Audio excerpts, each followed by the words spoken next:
Wandoo National Park is really special because it is one of the largest parks on the Darling Plateau. It protects an amazing diversity of wetlands and woodlands, and they're protected within intact landscapes. So the Wandoo woodlands in the uplands are connected down into the valleys to the seasonal wetlands. And I guess the seasonal wetlands are one of the really special things about Wandoo National Park, and there is a whole series of flora and plant communities that are endemic to those seasonal wetlands, and a whole lot that actually only occur, a whole lot of flora, a large number of species that only occur within the national park. The rules and regulations for driving on the tracks that we have in the national park are the same road rules that people would have to abide by when they're out on public roads, bitumen roads in the suburbs or the highways.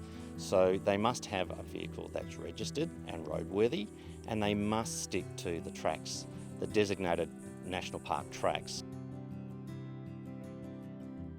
Track Care became involved in this because a member of the public contacted Track Care from our website saying that they're concerned about damage to wetlands in Wandoo National Park.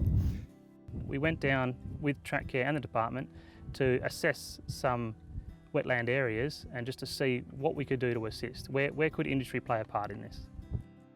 Our first port of call was what sort of education science could we put in that area to reduce the environmental impact but yet keep access to the area open. And as you can see behind, there's some signs and bollards which we've installed to reduce the number of tracks crossing this wetland from 5 to 2. And as you can see, the bollards are still there. They've been there nearly 12 months now. So we feel we're being successful in reducing the spread of tracks.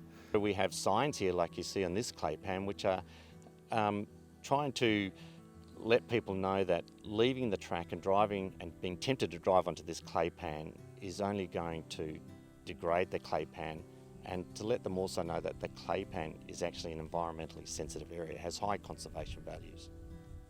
Staying on the tracks is very important. We're going to have issues like we've seen in the wetland area. It ends up turning into a mud pit, which it takes a long time to recover. We've seen this project over 12 months and we're still seeing, I mean, although it's very encouraging to see no further damage done to the area, it is taking a long time for this land to recover from that damage, yeah.